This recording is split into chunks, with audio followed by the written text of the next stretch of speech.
looking at me. He's like, so where are you from? I was like, well, I'm Italian. He's like, what part of Italy? I was like, Cosenza. He's like, Paisan. And they shook my hand and we had a deal. That's Lawrence Longo, co-owner and CEO of Prince Street Pizza, one of New York City's most recognized slice shops. That pepperoni square that we have is really the pizza that set us apart from everyone else. Founded in 2012, Lawrence partnered with Prince Street's founders in 2018. Our conversation brings you through his full journey, including his national growth plans. We want to be the best pizzeria in America, in the world, and we are not going to do that with just one or two spots, you know? It was the craziest thing when we opened the doors that Friday morning. It was something I'd never seen before. I delivered the pizzas myself, and I remember Todd being very impressed with that, and he told me, he's like, you got a really craveable product. There's one guy, Lawrence Corey, who owns Dave's Hot Chickens. I think he's got almost 50 of them. So even though technically he's a franchisee, if you want to call it, he's truly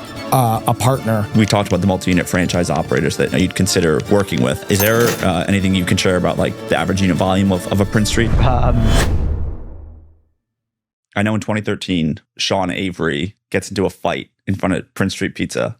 And somehow this is your introduction to the brand. So can you just tell us how that led to you meeting the owners of the concept? Yeah. I used to come and visit Sean when he was playing on the Rangers, and he lived thereafter. And I love food. And I was like, where's the best place to eat pizza? And he's like, just go down the street, Prince Street. He brought me the first time. He introduced me to Dom Morano, the owner. And that's how it happened. He just, and Dom Morano and Sean had become friends. Dom's a huge Knicks, Ranger, so Sean Avery's a pretty big deal in New York City, especially at that time. And so me and Dom kind of hit it off. At that time, I hadn't even created Off the Menu yet. And then I created an app called Off the Menu. And that, I went into Prince Street, said, Dom, what's your secret menu item?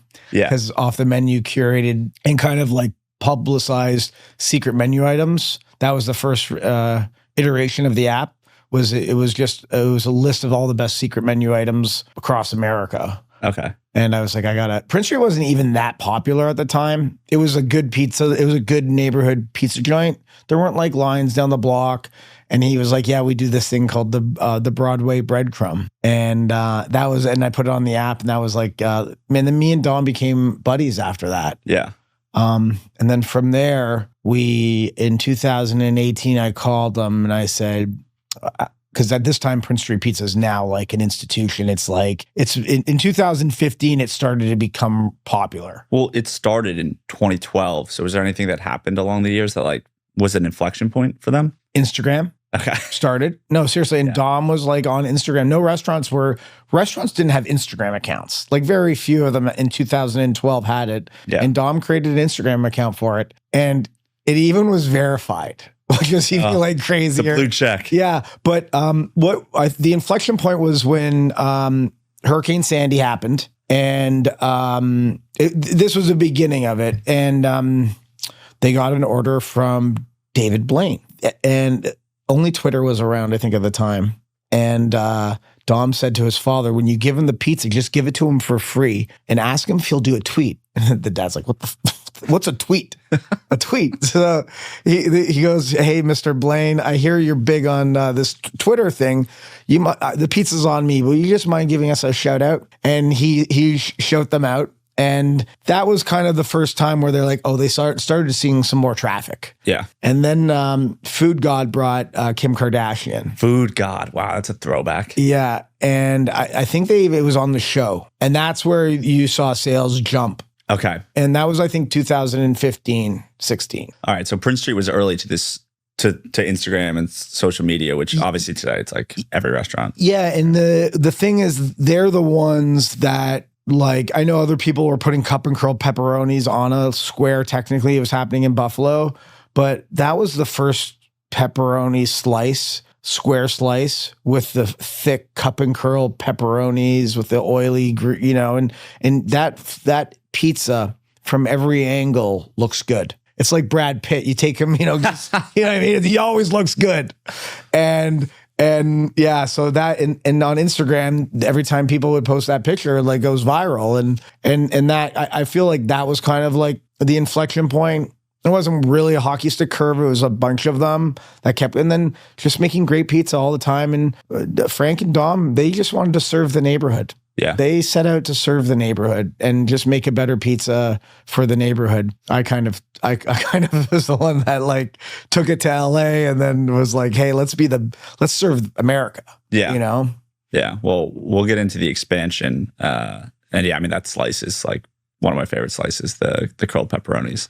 When I first had it, so when Sean sent me there, and so I'd come to New York, and the first thing I would do is go to Prince Street. And I would sit there on like the curb eating my slice of pizza. And the first time I took a bite into that, I say this all the time. It was like a punch you in the face of flavor. Like, it's like, holy shit, what did I just eat? Mm-hmm. And in the sauce, because the sauces are pasta sauces. Yes.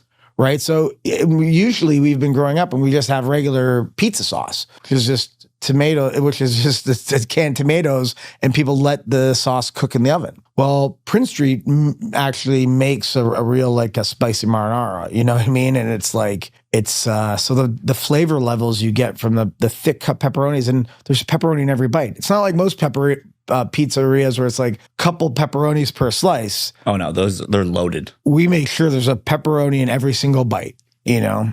So, yeah, that was my introduction to Prince Street in New York. But that, you know, famously in 2018, I asked Dom, hey, National Pizza Day is coming around the corner, February 9th. Can we do a pop-up in LA? And I'm so glad that he said yes, and we did it. And that kind of changed the courses of all our lives. Yeah. Well, before I forget, I glossed over this. I mean, how do you know Sean Avery? So I was a hockey player growing up, and me and him would played hockey together, and we became friendly when we played on the under 16, like we played in the under 16 tournament in Ontario, and we were on the same line together. And then I was in LA studying filmmaking, and actually I was working. I was a assistant to one of the producers of The Matrix, Swordfish, Lethal Weapon. And Sean just got traded from the Detroit Red Wings to the LA Kings. And my other hockey friend was a guy named Mike Camilleri. And we all started hanging out together. We were like, you know, I was 21, 22. He was, you know, and we're having a great time in Hollywood. Oh, I'm sure. Oh, this was back when Hollywood was really special. And like the things that what happened out there with us we'll never ever forget them. That's for sure. Yeah. Yeah. It was the peak of the Paris Hilton era. And oh boy, it was, what great times those were. I'm sure. Well, this is neither here nor there, but I'm just curious. I grew up in Jersey, so I'm a Devils guy. And you hate Sean Avery. Yeah. Yeah, pretty much. He was an absolute maniac on the ice. So I'm just curious, what's he like off the rink? Oh, he's a maniac off the rink too. Fully. You have to understand Sean to love Sean. And he's real. He's as real as it gets. He you know, for better or for worse, he calls it like it is. Well, can you talk about the Morano family? How did they come to own that location? Because it was originally like Ray's Pizza. Oh, I love that you did your research. I did. So it was the original Ray's Pizza. It was the first Ray. So we all know the story about Ray's Pizza. And if you don't, basically original Ray's started at 27 Prince Street, and it was doing well. And every Italian probably in New York was like, oh, I'm going to open up a Ray's Pizza too. So all of a sudden there's like 12 Ray's Pizzas. Ray with 2 Y's, Ray's, original Ray's, the Ray's. It was like all these different Ray's Pizzas. And the original Ray's never got the trademarks. Never, you know, so at that point they couldn't. And a lot of, I don't want to get into it, but because I don't know exactly all the history of the building, but there were some crazy stories of you know, mafia stuff and things that were happening inside of the pizzerias. They were smuggling like drugs through the pizzas and crazy stuff. But it was my partner Frank Morano's neighborhood pizzeria, and I think he got married at the pizzeria, and it was something that was really like he always wanted to like I guess own. And it went up for sale in 2011 or 12, and literally at the right at the end of as they're closing the deal, they were like, oh, by the way, it's $50,000 for the name. And he was like to keep the sign on the store, basically? Yeah, to keep the Ray's name. Yeah. And he was like, the name's not worth anything. I mean, there's a million of them. There's a million of them. And the deal almost fell through completely. But at the last minute, it was saved. And he's like, I don't want the name. I'm taking the deal, not giving you $50,000 for the name. And he, at that time, he just told me, he's like, they were going to call it Soho Square or Prince Street. And he went with Prince Street Pizza. And the end is history. Yeah. As far as the recipes and the sauces, like even using pasta sauces versus So Frank's father was always buying pizzerias and selling them, and his father. These are all his family recipes, and the secret was that you could put they'd put pasta sauces on the focaccia breads, on the Sicilian squares. So if you look back to the history, Sicilian pizzas was just like a fried dough, and whatever the village had, they would put on the pizzas. And so his father used to just put different pasta sauces on their pizzas. And when he took over Original Ray's, that was the idea. He's like, I'm going to introduce the Soho Squares, the Sicilian style pizzas, but I'm going to use different sauces on the pizzas. And he started, I guess as a kid, he'd love the thick cut pepperonis, you know what I mean? And he started putting those hand sliced thick cut pepperonis on the pizzas. And, that was the Spicy Spring, that pepperoni square that we have is really the pizza that set us apart from everyone else. Yeah. I mean, that's, I feel like, in New York, it's an institution. And like Joe's Pizza, there's really only a handful that are like really in that conversation of like being like, oh, you're in New York, you got to try X, Y. Yeah. It's like Joe's, John's of Bleecker. Yes. And you want to know and Prince Street. But the funny thing about Prince Street is we opened in 2012. Yeah. Joe's Pizza's been around since the 60s, was in the Spider-Man movie, right? You know what I mean? Like, so it's really like, the hats off to Dom and Frank of like creating such an iconic slice of pizza, And that's the one we want the whole world to try. For sure. Everybody's copied us. Yeah. You know I mean? Like, so that slice with pepperoni seed everywhere now. Yeah. Yeah. Well, what is it? Imitation is the greatest form of flattery. So that's what they say. Yeah. New York City water. I know now that you guys are expanding, you're like trying to, or you are replicating the whole water. Just talk to me about the water. What's going on in New York that makes that actually an important detail as part of the pizza? So I promised Frank when I was going to take over or open the pizzerias in LA, he said, you have to bring the water. And I was like, oh shit, this is going to cost a lot of money. So I'm like, water's heavy. How are we going to bring the water over? And there was a system called, I'll just say it, even though the guy doesn't, give me any deals. You better give me a deal at some point. New York Water Maker. This company that created this system because they knew New York water was important. And they created this system where they could take water from anywhere and recreate it, make it New York water. So when we open up a store, and that was like the saving life. When I figured that out, I was like, okay, we can make this happen. And so we take a water bottle of the store water and we send it to the factory and they create filtration systems for us. So in every restaurant, we have this New York Water Maker system and it makes all of our water New York water. Now there's a massive debate whether it's the difference or not. And I can't get into that debate because I'm not a pizzaioli or a pizza maker. I know you can make good pizza with any water anywhere. But, my whole idea and the whole thing I've promised Frank and Dom is that all the recipes are going to stay the same. We're not going to lose a human touch. We got to keep it the same. So, for us, that's the recipe. That's what we do. We'll continue to always do that. The one time we tried to go and look at electric ovens, that was boy, yeah. It was like an in and out experience. It's like, thank you very much. These electric microwaves aren't for us. Yeah, yeah. But I still think if you want to start off making pizza in an electric oven, that's the style of pizza you're making, and that's it still can be a good pizza. It's just not for us. For sure. Can we talk about off the menu? Yeah. How did you start that? And because that is like that was my first foot into the food business.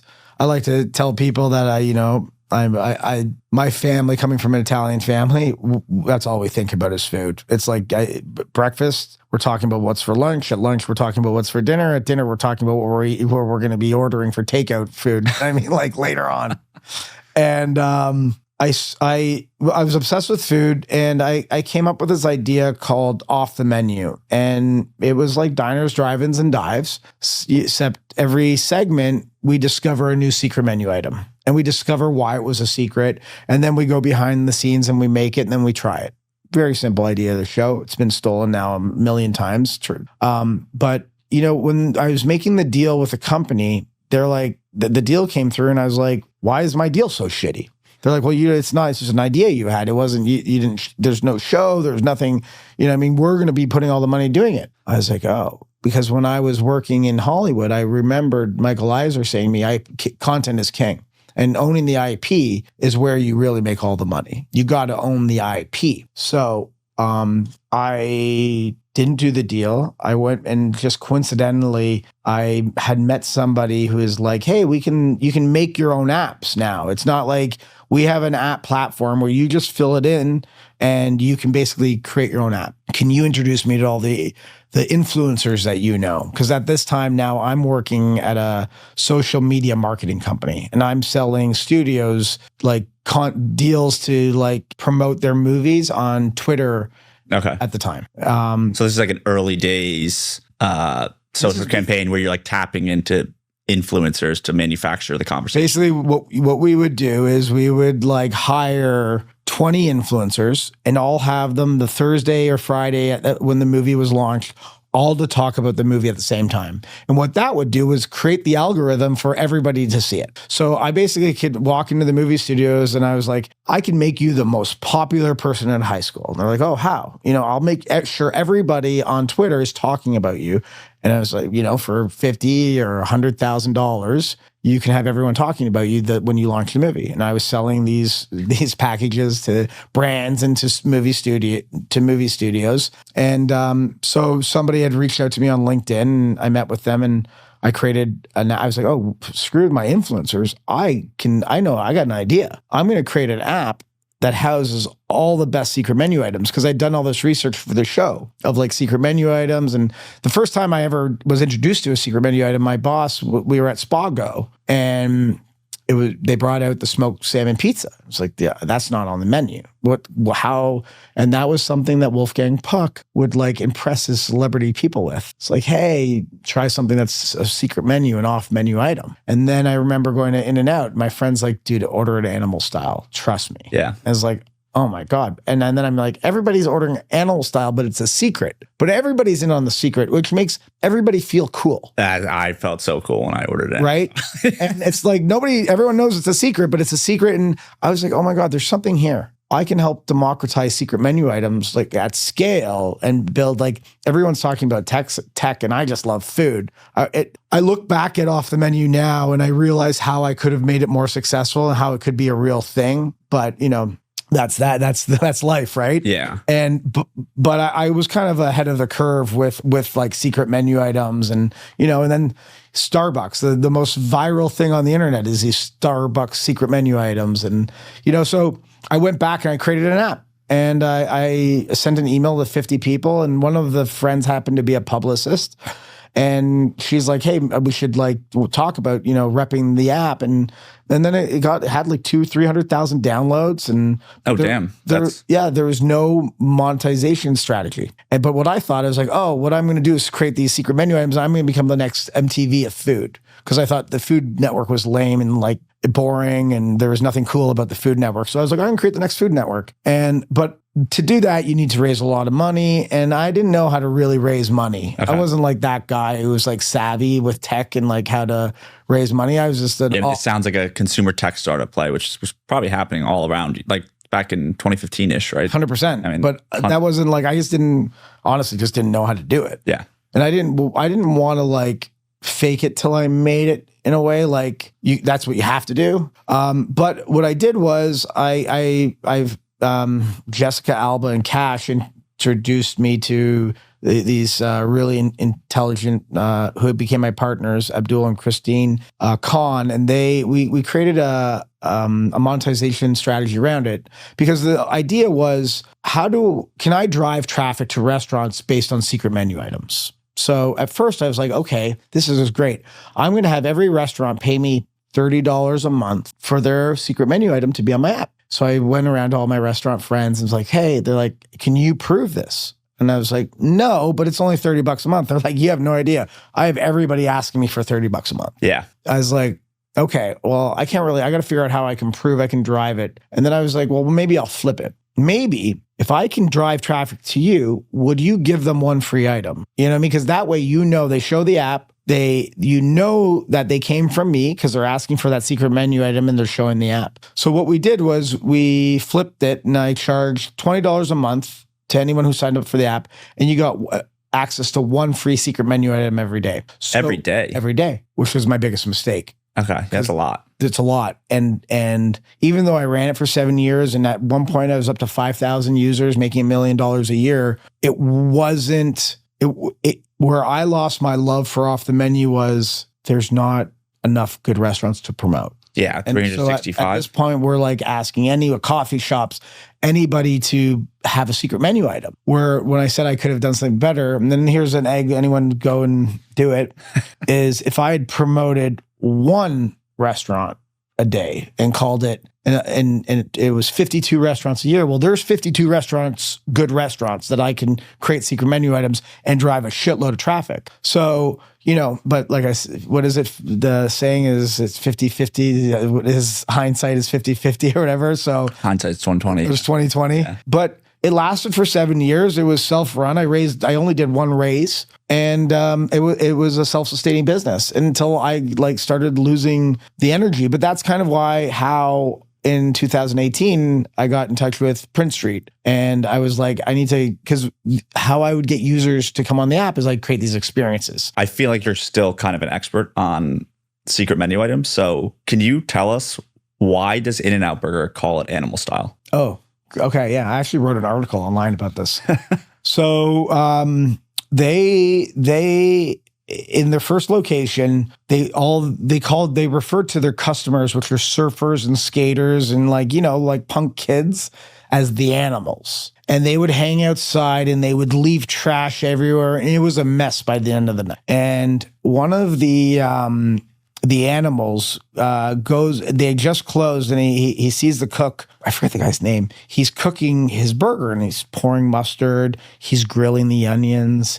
You know what I mean? He's putting extra sauce on the burger, and he's like, yo, bro, what's that? He's like, we make this for the staff after the meals. We call it animal style. Next time you're in here, just ask for an animal style, and we'll make it for you like that. It's the grilled mustard on the patty and the grilled onions and the extra sauce. And the next day, the guy came and ordered animal style. They made it for him, told his friends, and that was word of mouth. It started in that one location and spread, and those kids are the ones that started it as a secret menu. At that time, they probably didn't even know what a secret menu item was. It was just like, this is what the staff's eating at In-N-Out. Yeah. But In-N-Out did such an amazing job of always making everyone happy, and like customer service, you know what I mean, was so they would make it, and they ended up making for everyone, and they trained the staff how to make it, and the rest is history. Yeah, now it's like it's the least secret menu item, I feel like, in the country. 100%. Is there any other famous brands that have some secret menu item that you learned about? Yeah, the funny one is the McDonald's one, which is there's a land, sea, and air burger, and that's you. But they don't land, sea, and air burger. Land, sea, and air burger. Okay. Chicken, fish, and meat in one bun. Oh, God. But McDonald's won't do that for you. You have to assemble it yourself. In LA, they have off-menu tuna melt at this place called they're more like cool local spots, but like Arby's has the Meat Mountain, which is basically every kind of meat in the restaurant on the sandwich. A lot of them are like crazy. Starbucks has like the unicorn puke shake. And What is you know what I mean? wild name? It's like, yeah. And I'm trying to think of like there's a lot of fine dining. I used to go to the restaurants and be like, what would Tom Cruise order here? Like, what would you guys serve? You know, it's really like the chef's creations, like because they get bored making the same thing. So they create other things, or the audience makes it up themselves. It's cool. Yeah, I just figured you'd have some good nuggets there. So yeah, sorry, I didn't give you anything good other than the fast food stuff. I mean, that's what I'm here for. Wolfgang Puck's smoked salmon pizza is probably one of the most famous ones. Okay. Yeah. Well, hey, we have a big franchise audience, so the fast food stuff's like they're gonna eat that up. All right, let's go back to 2018. I did create one at Dave's Hot Chicken. No way. The first, yeah, the CEO might not put this out there, but the big shot, the founders will tell you, I had them on, they were on off the menu, and the secret menu item was we put mac and cheese on the sandwich. Oh, okay. And it was fucking awesome. Yeah. And I think, yeah. Are they still doing that? Do you know? I don't know. I don't want to comment on what they do or what they're. Yeah. I mean, but different ownership. Who knows? They should put it back on the menu. They should not off the menu. They should make it a secret menu item. I guarantee sales will go up if they do that. Well, yeah. I also kind of like you said with the In-N-Out, right? Like it makes you feel cool when you're ordering it. So if you're trying to build like some type of, you want to build that like relationship with your customers, right? Yeah, and make them feel special a little bit. And mac and cheese on a chicken sandwich it's fire. It's fire. Yeah. Yeah. All right. Well, so in 2018, you do a pop-up. How did you make that happen with Prince Street Pizza to even trial the pop-up out in LA? So I begged Dom to like, let's do this pop-up. They had me like, how are we going to do this? What's going to happen? Well, I took over a pizzeria. They have a pizza oven. They have a dough mixer. Let's figure out the ingredients. Let's just do 2 slices. We did the Prince of Perfection and the Spicy Spring. And it was a nightmare because I had to figure out how to get the pepperoni and the cheese and, all the ingredients that made Prince Street special out to LA. And that's where I met with, because of Off the Menu, we had this thing, it was called, I don't know if it's called Ghost Pizza or Ghost Sandwich. But I was buying water from him because he had that New York water filtration system. And we were buying the water from him. And it was, that was how we did it. It was, Dom came out and literally Dom, myself, shout out to How Kev Eats It, who's a very famous influencer now who's working for me. We were literally making pizzas, like, for all night long, getting them prepped and everything like that. And it was the craziest thing when we opened the doors that Friday morning. We did a little bit of an influencer party the Thursday night. It started to go viral that minute. And then Friday morning when we opened the doors, there was I call it a Star Wars looking long line. It was like 3 blocks down Sunset Boulevard. There was 2 car crashes in front of the shop that weekend from people just being like, looking at the spot. It was something I'd never seen before. Like, and then it was raining and people were standing in the rain waiting for the pizza. Childish Gambino was waiting 2 hours in line. We pulled him out of the line and said, dude, come on in. I think 2 days later, he won the Grammy. No way. Yeah. The kid from The Hobbit was there. Elijah Wood was waiting. Frodo was waiting in line. It was really. People tell me to this day, man. I was there when you did that pop up. It was crazy. It was the biggest pop up in LA's history. So people have told me that. I don't think they've ever seen anything that big. What was the pizza scene like at that point in LA? So the pizza scene, I want to preface, the pizza scene in LA is awesome today. It's awesome. Then wasn't so awesome. The good pizzerias, I remember, because, was Mulberry. That's the pizza I would order all the time. There was a place in the Valley called Baroni's. And it's funny because they do like a pan pizza too. And they have pepperonis on it, but the pepperoni's like under the cheese.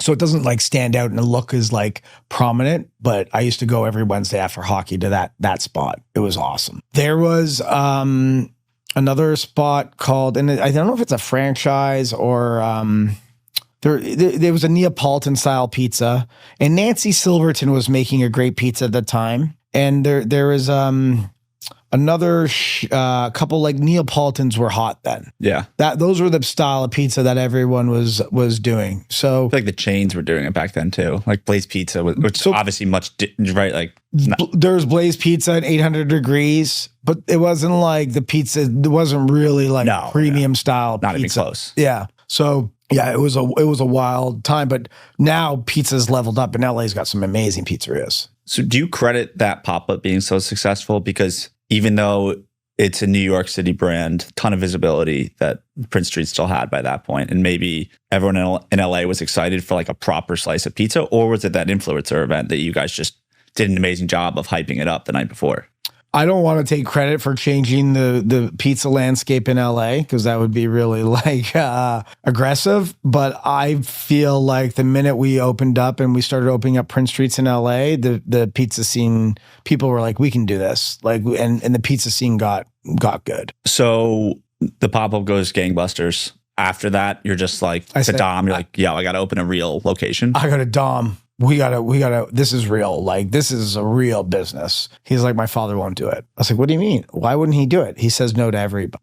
And I was like, I mean, we got to do it. I mean, you look at this turnout, and the father saw the news. We were on the front page of Eater. Anytime somebody wrote about us, went viral. It was just like, it was a real nice moment. And, so I flew to New York to meet with Frank. First time I had met him. Oh, so you'd only been talking to Dom at this point. Yeah, Dom was like running the pizzeria back in the day, and he was there every day. And so I met with Frank, and we went to Peter Luger's for dinner or lunch. And he's like, so what do you want? What do you want to do? And I was like, this is the way I see it. I see it's a premium slice shop.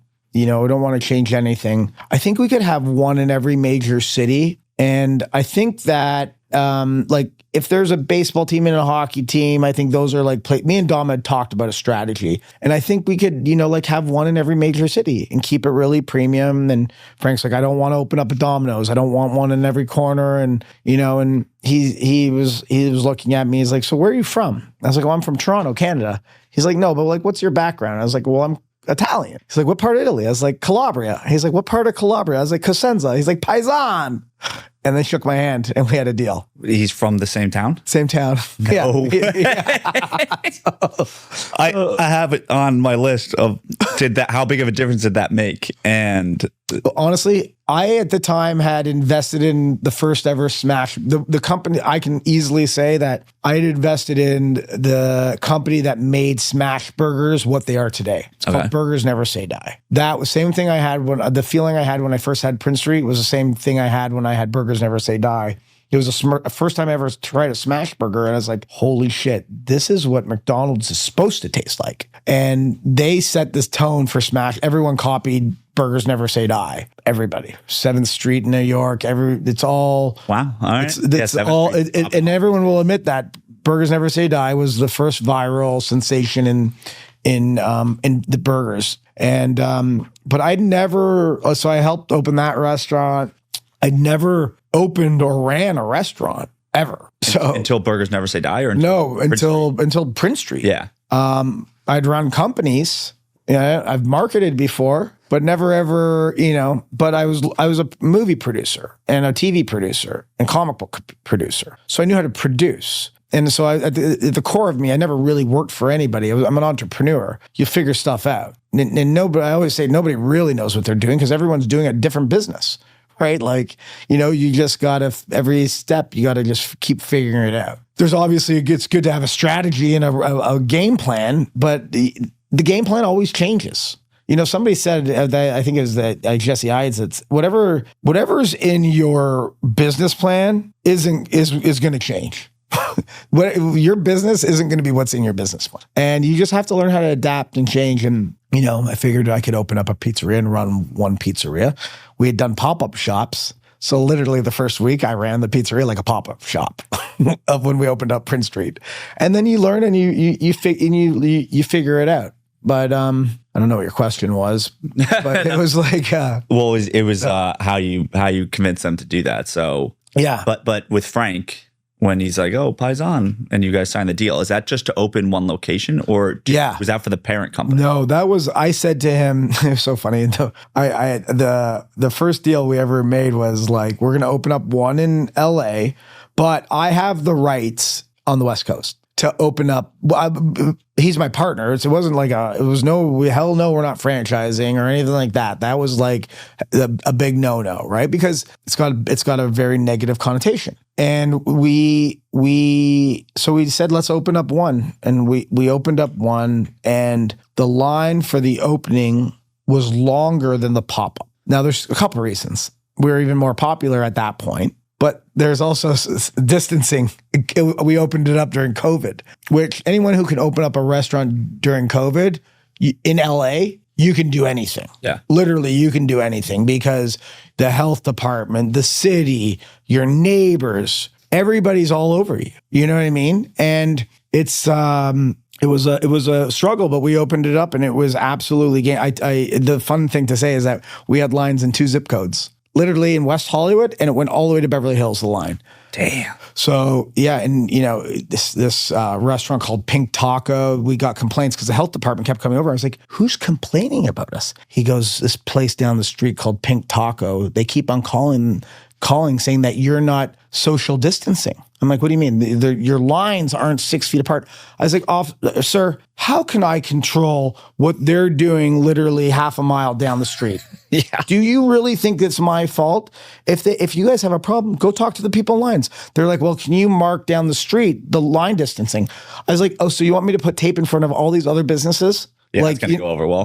Like, how is that, like, that's fair to them? So they finally stopped coming, and like, I guess, what we did is we brought pizzas over to Pink Taco. The general manager shit his pants. He was like, because it was me, Dom, and Frank, we brought pizzas over and said, hey, we just want you guys to have these. And that was it. No other health concerns. There you go. That's a good way to make friends. Yeah. Bring them some damn good pizza. Or 3 Italian guys that were kind of like stalking and coming over. It was like maybe they watched a few movies on Italian culture.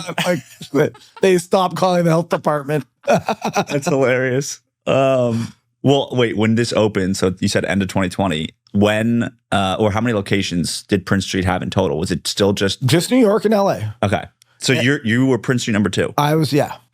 And it was me and the family they were there the whole way through it. Me and Dom and Frank were like, we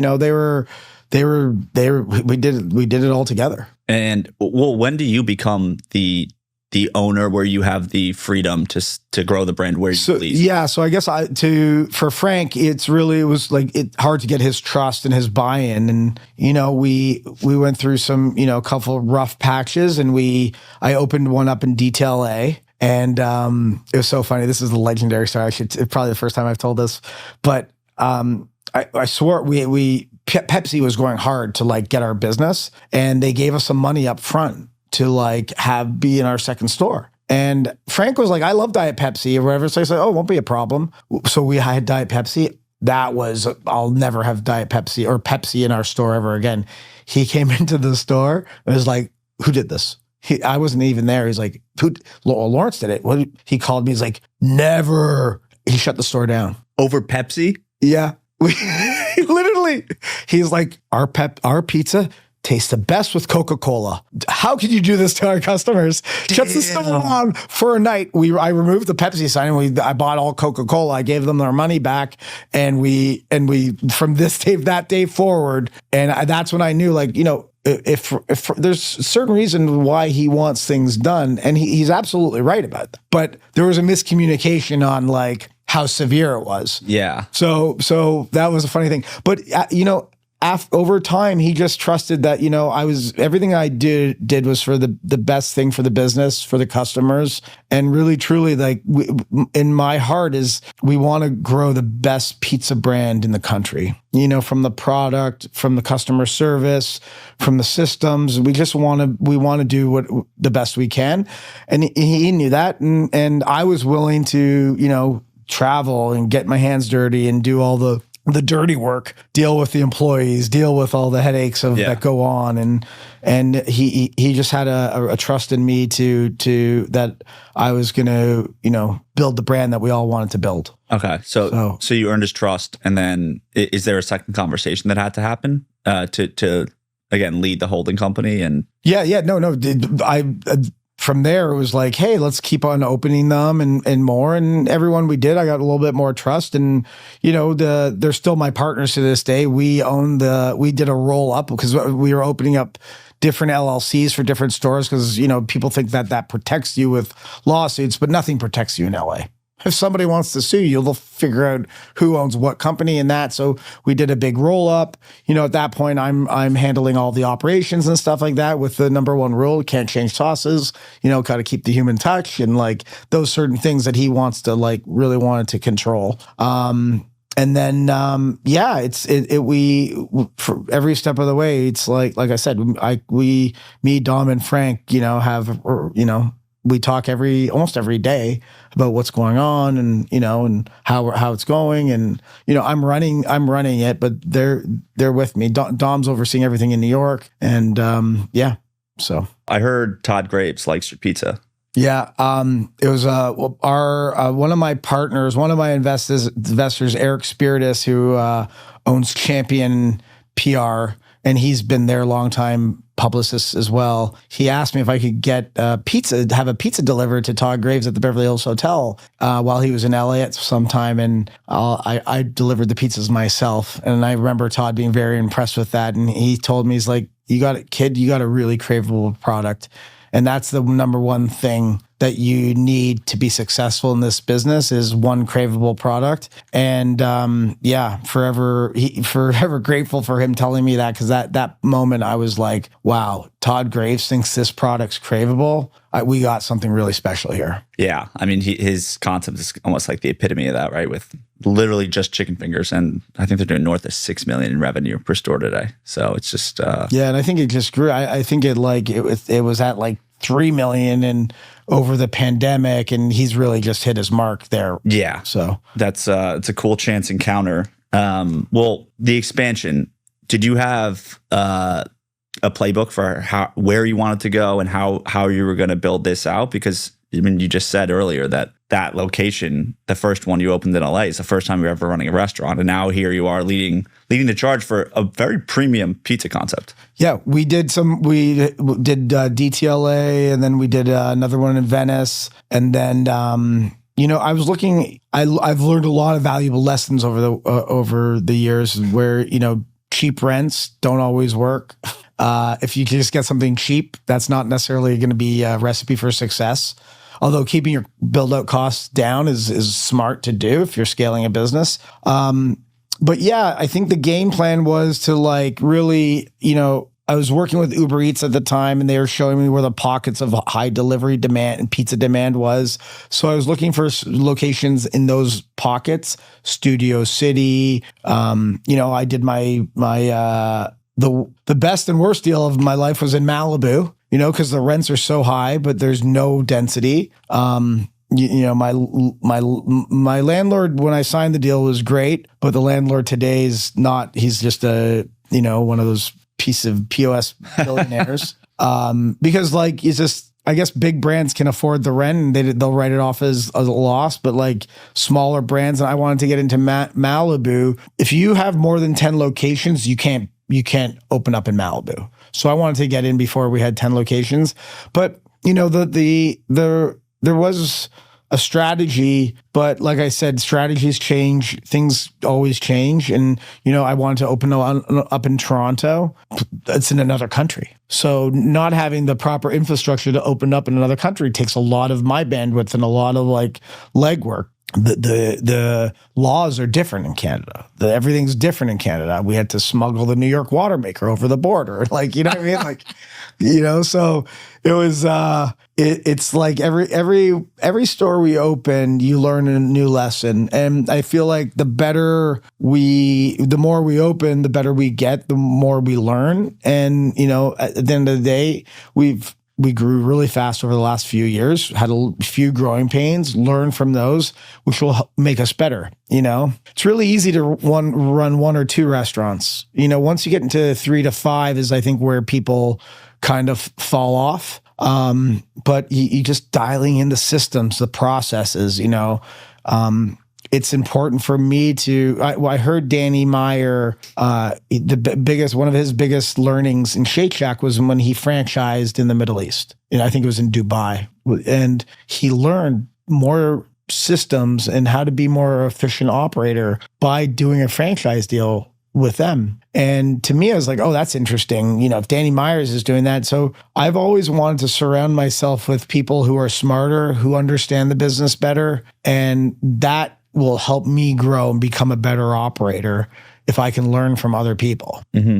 So was there a plan? Yeah, the plan was to grow out Southern California, which we've done. And then from there we opened in Las Vegas, we opened up in Toronto. Now we've opened up in Dallas and Tempe, and so yeah, we just every day we learn more and more about the brand.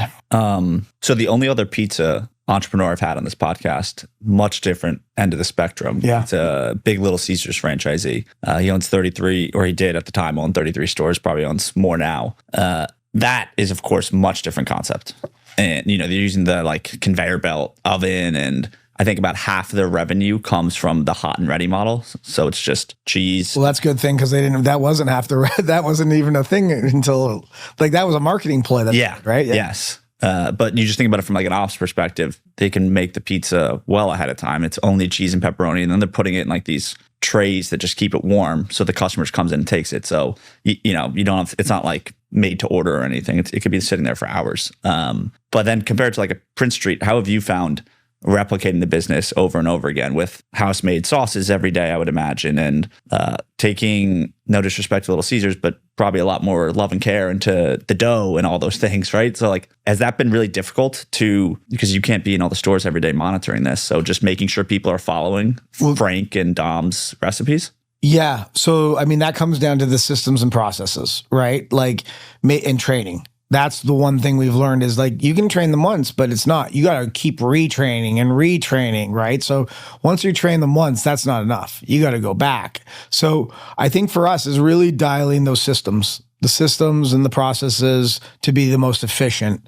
Now, that doesn't mean that I'm against better systems and better operations and always finding a way. There's technology now that we can use that can help keep things more consistent. The one thing is we never wanted to put when you're doing a cheese pizza, the biggest mistake new pizza makers make is that they put too much cheese on it. Because I think in their hearts, they're like, oh, better pizza, more cheese. Well, that's not the case, because then it's going to be floppy and it's going to be soggy and you know what I mean? So, I was saying, guys, I think we need to, because in people's hands, people don't have those eyes. We have to have a cup, and I hate to say it, but it is like Domino's. You get a cup of the cheese and then you put it on. But that's an efficiency thing. That's not changing the pizza. That's making us more efficient, saving on waste, keeping the product good. So our eyes are always open to efficiencies within the business. But I think it's really there's a couple more steps to making our pizza than Domino's and Little Caesars. But as long as we train properly and follow the systems, we're really selling pizza and soda. Yeah. Right. And we have a Sicilian style and we have a round one. The Sicilian, you got to stay within the pan. So you're good kind of there. You just teach them how to do it. We cut when we make the dough, you cut it, you weigh it. There's nothing really complicated. The complications are in the details. But if you've trained the details enough, you can make the same pizza every time. Now, people always say to me, well, it doesn't taste like it's in New York. Well, let me tell you something. Eating pizza on Prince Street with all that movement, that traffic, that energy, never going to be the same. That's hard to replicate, but is the product the same? And it is. And the product, in whether you're going to be eating it in Baton Rouge or you're eating it at Prince Street, it's a quality pizza. Now, I'm not going to go and say we have the best pizza in the world or the best pizza in every city, but we're guaranteed top 5 in every city. Yeah. Whether influencers like to always have this is the new best pizza, this is the new best pizza. But at the end of the day, we make a solid premium quality product, and it's worth every penny. Yeah. So you do think you can train someone who maybe hasn't made a pizza before? My best, not outside of New York, my best pizza maker And my trainer now, he was one of my first hires in West Hollywood. He had no restaurant experience. Really? He was an insurance salesman with a great attitude and willing to learn.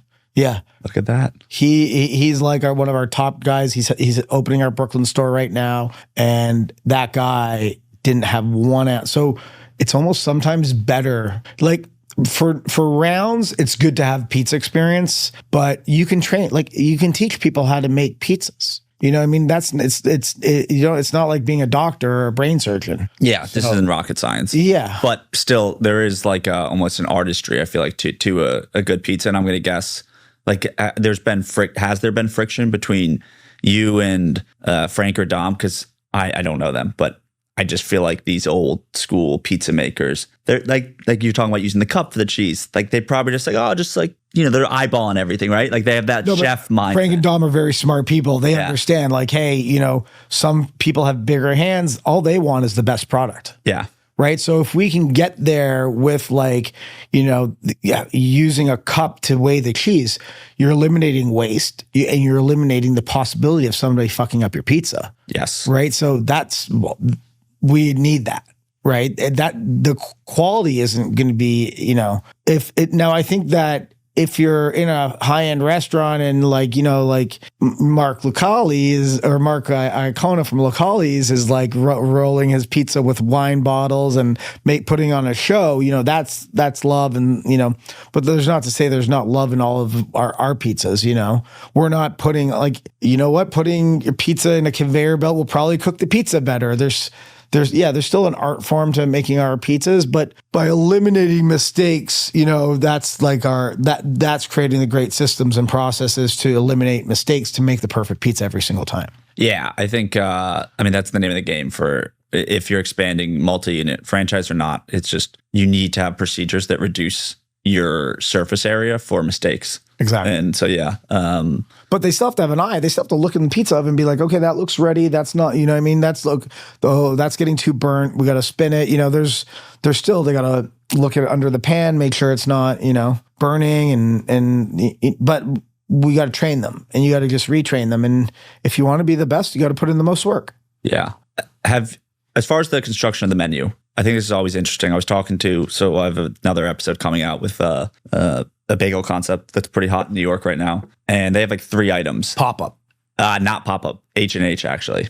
In Upper East Side. Yeah. Pop-up's the one. I've interviewed a pop-up franchisee. I got to get the founder on. But they have like a couple menu items that account for 60+% of their revenue. And then like another 5 that account for the rest, basically. Well, that comes to Todd Graves. He's like, he told me that all you need is one item that's craveable. Right? That's like, so everybody's menu, you have basically one item that's probably 60% of your sales. For you guys, I got to imagine that pepperoni, the Sicilian. The spicy spring is the one that everyone is. We now have this slice called the Naughty Slice, which was made in collaboration with an influencer in Miami to support the Humane Society. Her name's the Naughty Fork, and she was like, man, if I was at Prince Reed, I love your vodka sauce, I love your pepperoni, and I love your ricotta, you know what I mean? And there's this new thing called hot honey, and people put it on the pizza, and she was like, let's put it on this slice.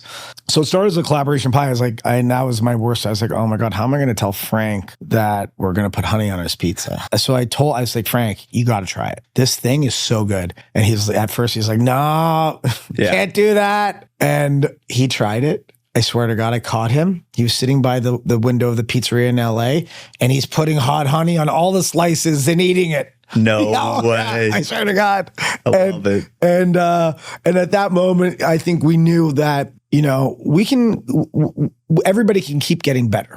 Just because our pizza is great and it works doesn't mean we shouldn't continue to improve. And that's the thing that's great about Dom and Frank is they're always willing to get better. And if that wasn't the case, we would probably be like, you'd be stuck just doing the same thing over and over again. Yeah. So, and I think, pizza is different than chicken tenders. right? Like pizza is a platform to create a lot of things. It's a vehicle to create a lot of things. And we've had some success creating some cool different pizzas.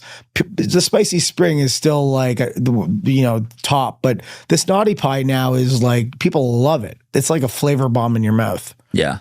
Yeah. Hot honey's on fire right now. Yeah. Across like every category of food, I feel like. Have you noticed a difference between not really necessarily the consumer side, but I know restaurant owners can be a tight-knit community, but is there a difference in the culture of, let's say, pizza business owners in New York versus LA?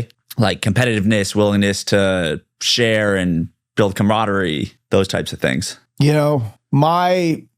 Because I came from promoting everybody's, I love trying all kinds of food. I love trying, I also own Irv's Burgers. So I think that it's funny. There's a lot of like competitiveness. They say pizza wars and, there's a lot of crazy, but you're only hurting yourself. Like literally, if you're not willing to help other people and help your community, you're just, at the end of the day, we all help each other. The better the pizza business is, the better it is for everybody. There's like, I can't feed everybody in the world, right? So, but I hope everybody in the world's eating pizza. You know what I mean? So yeah, it is very competitive and, we have so many haters, but the more popular you get, the more people love to hate you. So, if, talk bad about Prince Street, you can go viral on the internet, you know what I mean? And like people love to just get likes and, so at the end of the day, we're trying to make the best pizza, have the best customer service, and really create the best business we possibly can. And that's true, right down to our core. That's all we want to do. And as long as we stay focused on that, I don't listen to the noise.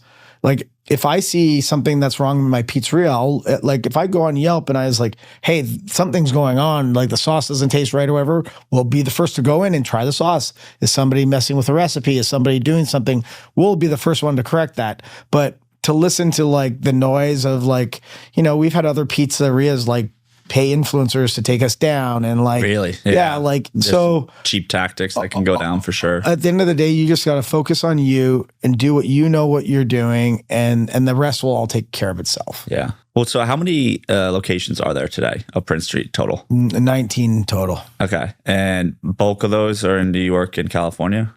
No, there's only one in New York. We just opened the second one tomorrow in Brooklyn. And then there's the rest are in Southern California, 2 in Las Vegas, 1 in Toronto with another one going to be opening, another couple going to be opening. Dallas, Tempe, Miami. Yeah. So yeah. I picked the spots where there's major sports teams and, doing what we said we're going to do. Now we're going to, kind of the ones that are, call them like the solo on their own. We're going to build, Chicago. That was the Chicago store was one of those ones where I was very scared of opening up in Chicago. How come? Because Chicago is a pizza town. Now, Chicago is known for deep dish pizza and tavern style pizza. And, Prince Street fits right in the middle of a tavern and a deep dish, right, with our Sicilian style pizza. And I kept on having, who are partners and investors in our business, Matt Chu and David Choi, who are like, I'm telling you, Prince Street's going to crush it here. And I was like, I don't know. I really don't know, because people are loyal to what they make in their town. And turns out people in Chicago are not really that loyal to deep dish pizza. Like the comments I heard of like, oh my God, we don't like the tavern. I think they're proud of deep dish is a great marketing thing. Like Lou Malnati's killed it in the marketing and they did such a great job. And honestly, deep dish pizza is great once a year. Do you eat deep dish more than once a year? No, I've never. I mean, I ate it once in Chicago. I was like, all right, checked it off the list, but and you'll never eat it again. Yeah. Most people are like that. There's a Chicago deep dish pizza that I do love. And when I do go there, I'll eat it. It's called Pequod's. Okay. And it's awesome. So, we opened up in Chicago and once again, in January, it was freezing. We had to put heaters out in the line, crazy lines for months. And it still does super well, the store. So that's when I was like, okay, if we could go and do well in Chicago, we can open up anywhere. Well, I know you're franchising, but there's a bit of an asterisk on that where this isn't going to be a Domino's. This isn't going to be Yeah, I don't call it franchising. Yeah. I had to sign the paperwork because we do everything legally, but I'm not out there. We're not selling franchises. I'm not like, there's one guy, Lawrence Corey, who owns Dave's Hot Chickens. I think he's got almost 50 of them. It was his group's the first. He was the first franchise partner. And when I opened up Prince Street in West Hollywood, he snuck into my DMs and he said, I want to meet you. And we became fast friends. And literally once a week for 5 years, he said, I'd love to be able to be a part of Prince Street. I'd love to open up Prince Streets. And I said no for 5 years. And then he wanted to invest in the business. So I let him invest in the business. So he's a real partner in the business. And then he said, hey, I got this really good opportunity in Baton Rouge. Can we do it? And so I said, yeah, we can do it. And I got all the proper FDD paperwork organized. And, so even though technically I don't like using that word. He's my partner. He's a partner. Him and Dom, he had to go through the same thing I did with Dom and Frank, and he passed with swimming colors. And the truth is he knows how to operate restaurants better than I do. So for me, it was learning from Lawrence. Now, I can easily say that our operations have gotten better since Lawrence has been a part of it, and they'll continue to get better. So even though technically he's a franchisee, if you want to call it, he's truly a partner. I call him every day. We talk about business. We talk about marketing. We talk about, he helps me. He introduces me to people that to better be more efficient with our business. There's so much technology, and he uses it with Dave's. And, and he's on the same page as us. It's like, we're not going to be, even though I only thought originally I could open up 50 Prince Streets, right? As you grow and as you're more successful in different markets, you realize, we could actually open more than 50. Definitely. And that's kind of got us excited because, like I said, we want to be the best pizzeria in America, in the world. And we are not going to do that with just one or two spots, and at the end of the day, everyone started copying us. So I was like, okay, everyone's copying us. We might as well get ahead of it and start. What do you mean by copying? Like with that, we can talk about the pepperoni slice? The pepperoni. Yeah. You can ask our pepperoni purveyor that we made the Spicy Spring, that pepperoni, the cup and char pepperoni, popular. Yeah. The sales of the cup and char easily follow the same trajectory as Prince Street Pizza's growth patterns. Yeah. How many locations is Lawrence on for? Or is it up in the air? He's committed to a minimum of 15, but he could open 50. Yeah. How do you make that decision mentally, whether you want? I mean, it sounds like Lawrence. I go to all his Dave Hot Chickens. I check the bathrooms of each one, make sure they're clean. Did you do that? Yeah. I go to not every one of them, but I go to a lot of them, and I make sure that the customer service is there, the quality of the food's there, to really ensure. And I know, because I've known him for years, that he's a quality operator. I was one of the first people in the Dave's Hot Chicken parking lot when they were starting out. Oh, no way. Promoting it and bringing influencers, and they were on my app off the menu, and they were I brought I remember bringing Shay Mitchell, who's at the time had 20 million followers, and she's like, this is the best fried chicken in the city, and you know what I mean? So, I was like, Dave and Armand are friends of mine. They were in the backyard of Burgers Never Say Die. We were all kind of growing in it together. And I called Armand and asked about Lawrence, and I called one of the investors because I wanted to get it from different. I called Jack Davis, whose father is John Davis, who's legendary from Blaze to Wetzel's Pretzels and Dave's Hot Chicken.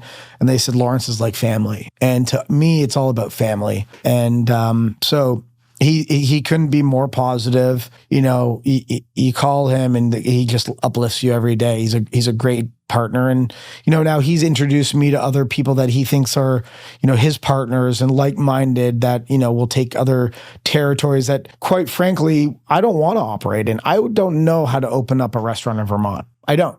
So if I can create a system and the product and the process and the way for these better operators can execute, then to me it makes sense. As long as they keep the same things as I had to do, keep the recipes the same, never lose the human touch, and treat our employees very well. So I found out what we were paying our Vegas employees. I was like, do you guys know that minimum wage is way different in Nevada than it is in LA? We're paying them LA wage. Yeah. Yeah. And to me, the key is if you treat your employees well, your employees will treat your customers well, and your customers will come back. Mm-hmm. And I mean, that's the cycle. That's the cycle. Well, we have a lot of multi-unit owners that listen to the show. Lawrence, as we talked about, him and his group, massive Dave's Hot Chicken franchisees. And I think some of his partners own a few other brands. So is there a caliber of franchisee that almost like a minimum threshold that they need to bring before you'll even entertain the conversation? Yeah, I get called every day about it. I would imagine. From small people who've never opened up a store and people who have. My partners in San Diego, I had never met San Diego. They were kind of like my first partners in Prince Street, and they were two guys who had no experience, and we all were in it together. And they're still a part of our brand, and Lorenzo's running new restaurant openings because he figured it out. I had no systems. We had no playbook. You know what I mean? We were like, it was the same thing. They didn't give me a playbook. They gave me a guy who worked at Prince Street in New York that had no experience in managing or operating. He was just a good pizza maker. Yeah. You know what I mean? And like I said, I ran like a pop-up. It was like literally we had a great pizza maker just making pizzas. I had none of the back end stuff. No, and we you quickly learn the labor codes and everything. But and those two guys built, opened up 3 or 4 restaurants, and now they're part of the infrastructure of the team. But I won't even entertain somebody who doesn't fit our culture, who doesn't have I want to say a minimum of 30 stores operating well, because these people who have at least 30 stores, they have a director of operations. They have infrastructure to do things. They also have money to open up more and more stores. Right. So if it goes well, they can continue to open them and open them well. So I want to say that they're definitely not selling them. I'm looking for potentially great partners. But like I said, I'm not in a rush to scale this. This isn't I love what I'm doing. I love, we're creating content with this. We're doing amazing collaborations. I've somehow brought my past of making TV shows and content into making, into the business. Well, I saw you did in December, that Home Alone thing, right? Yeah, so we just won a Clio award for it. I don't know. No way. I don't know if any restaurants ever won a Clio award. Well, could you tell us what the collab you did was? Yeah, I thought it was awesome. Yeah, so it's funny because I can't say that we were the first person to do a Home Alone collab. People would try and recreate the Lovely Cheese Pizza. They just didn't do it with Disney. And Disney came to us and said, "Hey, do you guys want to collab on Home Alone for the 35th year anniversary?" Hell yes. Absolutely. But I said, if we're going to do it, we need to do it right. I need red cars in front of every store. We need to recreate it so you feel like you're at Little Nero's. And the agency that works with Disney was like, hell yeah. And we created our Studio City restaurant as if it was a Little Nero's. We had the red car out front. We everything top to bottom was Home Alone, and it was just there was lines out the door. It was a magical experience doing that. And and we just won it's funny, it's a bronze Clio award for best marketing, and I don't know if a restaurant like us has ever won that. And that was just at one of your LA locations, or did you guys do it across all of them? Every we basically turned all of our cheese pizzas, the original prints, into the lovely cheese pizza. That's amazing. So anybody who ordered a cheese pizza got it in the lovely in the pizza box.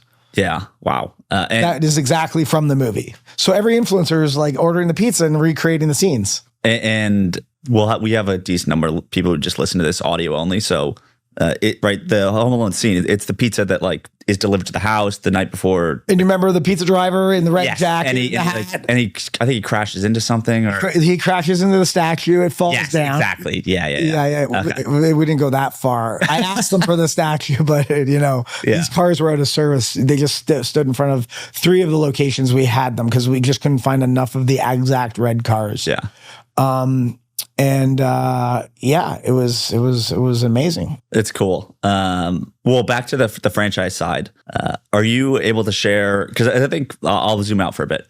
Like the pizza category, it's going through a bit of a tougher time. Like it's kind of with the GLP-1s and DoorDash. Frankly, like pizza used to be the only thing that you got delivered for the most part. And now it's like, oh well, you have this like virtual food court inside your phone that you can order anything. And I mean that's at least what restaurant analysts have like speculated. 100%. Pizza was the only thing you'd have delivered. Yeah. Now, you're competing with everything. But even you look at like and again, obviously you're on the premium end of the market with your product. But you just look at the big 4 pizza chains. I mean, Domino's still does, they're leading the pack with their delivery and, total revenue and all that.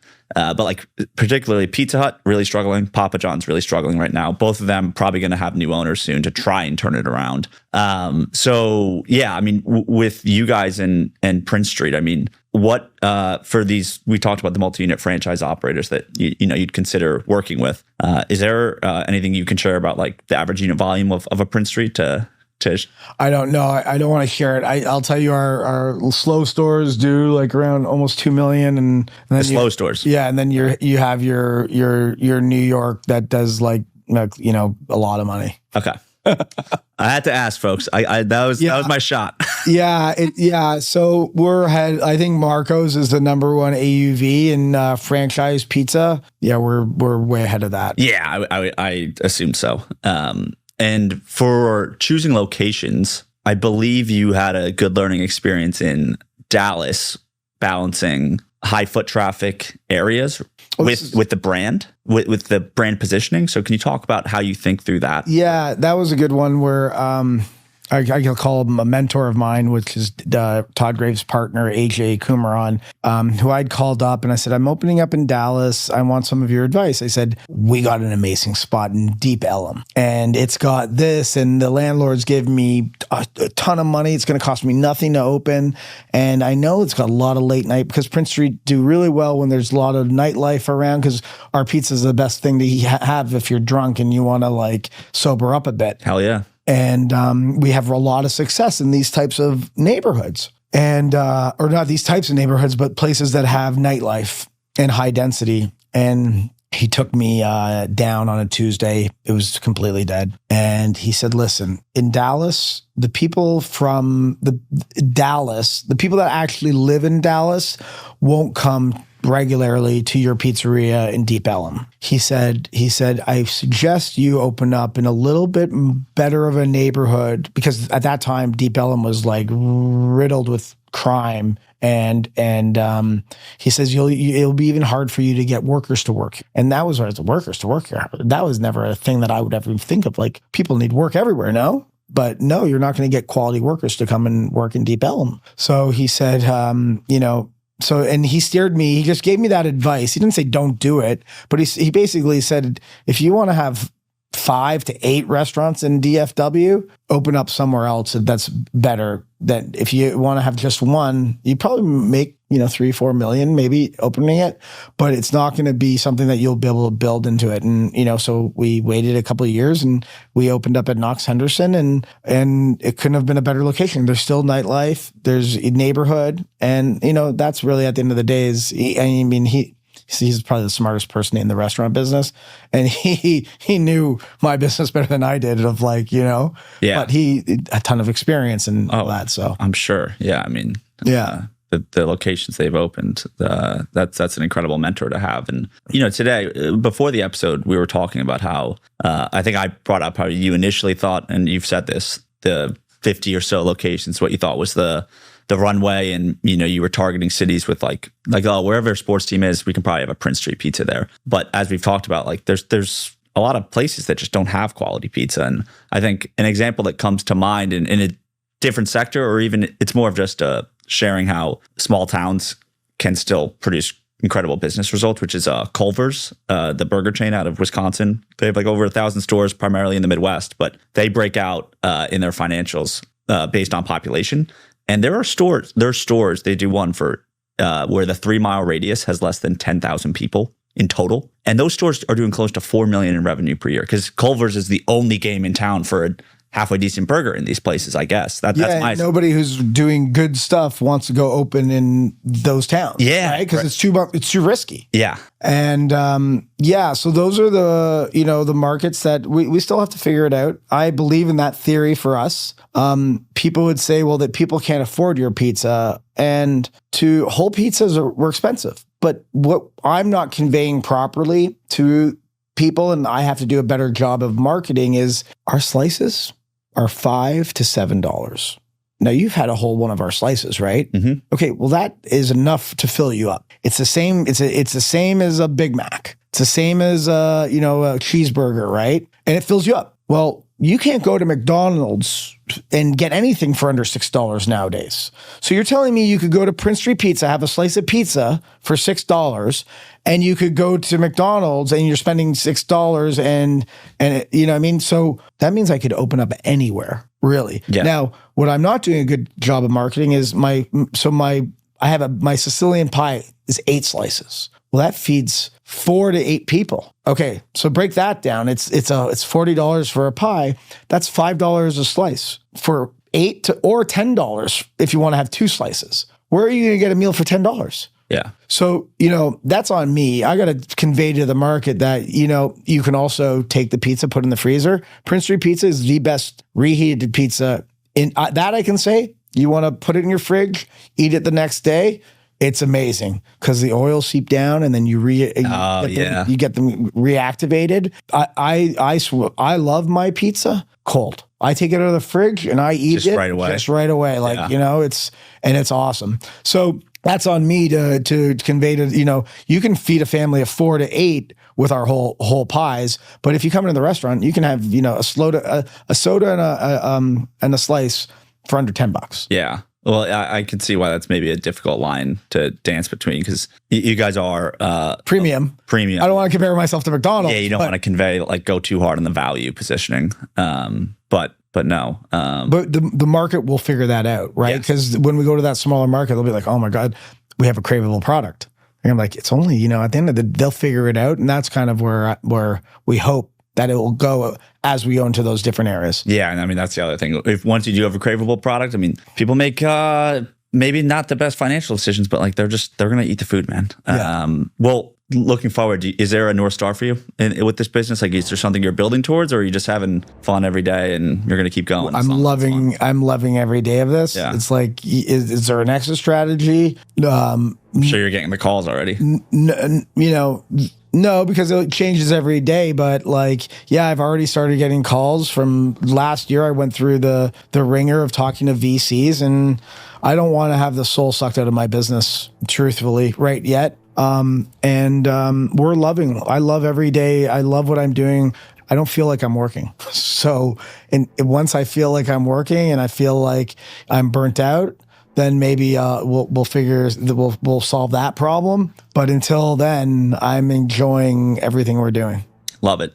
Well, my closing question for everyone that comes on the show is: what person has played a big part in your life, and maybe though they don't get the credit that they deserve for some of the success that you've had? My father and my grandfather, who said that your name is everything. It's basically your reputation is more valuable than anything else you have. And, just being good to every single person that you come across, I think is something for me that's always stuck by me. And my father and grandfather and my family in general have the best family in the world. Beautiful. Yeah. All right. Awesome, man. Well, it's been fun having you on. Hey guys, just a few quick thoughts here. I thought that was a really interesting conversation, especially given the contrast between Prince Street being this one off, very well known slice shop in the most competitive pizza market in the world where product quality and standards really matter. And given that, it makes sense that Lawrence is doing this very selective franchising approach where it's only going to be with top tier multi unit operators. And, it's obviously different than your typical QSR pizza franchise. So they do have to market to these capitalized operators. And I think at the time when the pizza category is really struggling, right? Pizza Hut is probably going to be sold, Papa John's, same as them. And Prince Street can probably do pretty well given the legacy chains aren't really firing on all cylinders. And you heard the numbers, their slower locations are doing near 2 million. And, Domino's averages around 1.2, 1.3, and they're the leader. So, all in all, Lawrence also, I thought, had a really unique background. You could probably tell he has quite a network from his days in Hollywood, and he's well connected to people in the food world. So, I think his whole brand building approach is pretty interesting. And yeah, overall, super grateful Lawrence was able to dedicate some time as he was in town for the opening of the Brooklyn Prince Street Pizza. So shout out to Lawrence Corey for making that intro. Appreciate you. I'm sure your Louisiana store will crush it. And thanks for listening, guys. We'll have a new episode soon.